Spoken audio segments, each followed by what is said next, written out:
Бұл өмір деген өте қымбат, қайтып айналып келмейсің.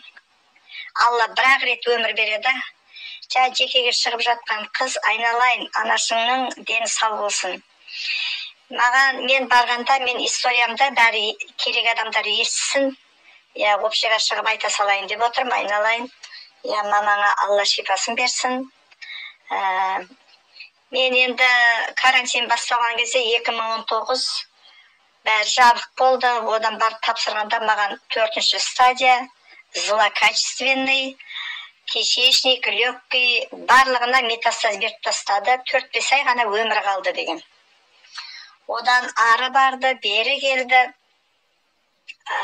Республиканский онкология, 4-ші клиника, городской онкологтар бір-бірінен барлығы жаңағы консилиум жасап, бірінің сөзін бірі тыңдамай, сонымен ақырында мені петкітаға түсіріп еді, қай жерде ошақтары бар деді.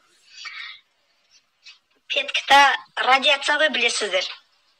Подвалда радиация соған түсірді, андай бір вакуум бірдемеге, соның бір суды ішкізді, 1,5 литрді бітіресің деді, сонымен камерада отырдым.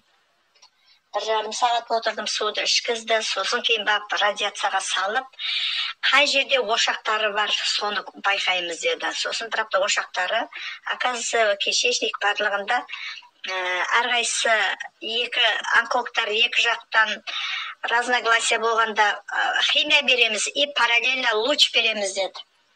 Сонымен луч беруге болмайды, тек химиямен өсіп жатқан, қатты өсіп жатқанды тоқтатамыз деп 6 химия жазды консилиум.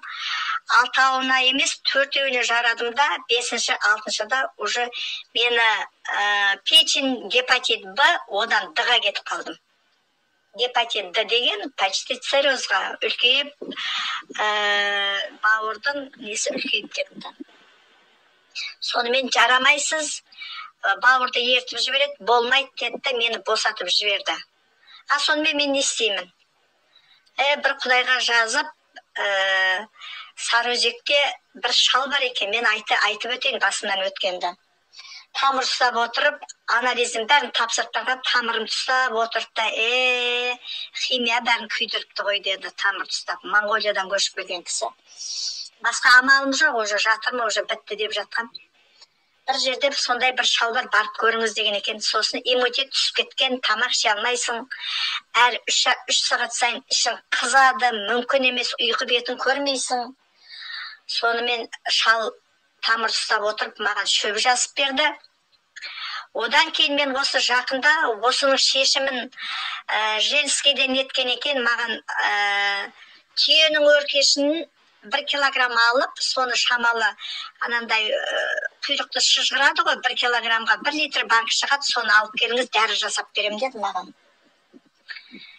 Сонымен Жаппарқұлда жан бар ма, өмір сүргім келеді, анау дәріні ішем, даусым шықпайтын, 2-3 күннен кейін жаңағыны тамақтан кейін іше бер деді. Қалаған тамағында іш, тамақтан кейін 200 грамм шөпті іше бер деді. Шөпті ішем. Женскийден басталған нетеді ғой барлығы, соған ананы свечи қып сал деді маған. Түйенің өркешінің майын апарып алып бардым, соған қоңыр бір иісі бар, бірде мені қосты. Мен мән берген жоқпын. Оказывается, осы шешімді тапқаным, дедім, сол кездегі 70 жыл бұрын асыдыны шығарып тастаған, иісін осы күні не қылсам, таныс иіс. Оказывается, асыды каплидің жаңағы түйенің майына, өркештің майына жағыны қосып, свечи қып, морозилке салып қойып саласың деді ғой. Соны салған кезде ана ой маған тарс ете қалды. Значит, бұл емшілер де содан жақсы болатын 100% біледі, халық емшілерді. Сонымен асыдының каплиін қосып араластырып берген екен маған. Содан жақсы болып жүрдім. Сонымен жүріп оталып шаруамды атқара бердім. Жақында білген результат бұл мендегі. Сонымен сол күн жақсы кете берді. Осы апрель келгенде уже белдерім, мазам, барлығы сол жағын бәрі ауырады. Бұл немене анализдер тапсырып, компьютердің томография өттім. 2 жыл, 3 жылдай жүрдім ғой. Компьютерлік томографиядан өткен кезде сізде бәрі боянды, седалищный нервке, онкология, сізде даже печень, химия, срочно химия деді. Анализ тапсырып едік, о, химияға сіз жарамайсыз, печеніңіздің бәрі басын көтеріп тұр деді. Сонымен ойпырмай деп, ана уже ауырып кетіп баратыр. Сол Шымкент деген подружкам бар. Ол онкологиямен омыраудан ауырған. Онкологиямен омырауын алып тастап. Сонымен не істеймін, уже мен мазам кетіп жатыр қайтадан. Енді жақындап қалды, енді Алла алып кетеді ғой деп мен сөйтіп подружкаммен сырласып, бала шағаң айтып жыламайсың ғой, өзің сырласың, мұңдасың, өмірді көрген адаммен ғана сырласасың, ойыңды ашық жеткізесің. Именно онкологиямен ауырған қыздармен ашық әңгіме жасайсың. Соңғы айтылмаған іштегі жатқан дүниелерін шығарады. Сонымен, мына жақта осындай асыдының капсула свечи шығып жатыр, мен саған жіберейін деп маған жаңағы чаганы жіберді. Енді ана бүгін салам деді, ертеңге дейін мен қалада күттім ғой жаңағы. Такси келгенше сарғая күттім, обезболивающий салып аламын, салғызамын. Одан есеңгіреп ұйқым кеп, жаңағы қалай деп айтсам болады.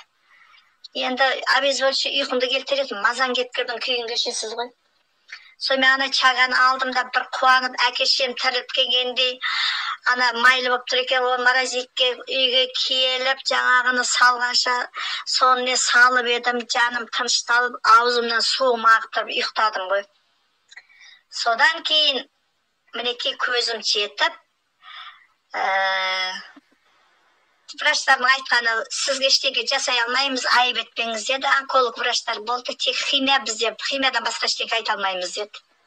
Даже обезболивающийді еле жазып берді, болды. Мінекей, одан кейін мінекей асыды компаниясына бірінші Алла кіріп алып, мінекей 3 курс, 3 ай, 54 мыңнан 3 курсыны алдым. Қосымша үстіне жазылып, 2-3 пачкіден подаркасы беріліп жатыр.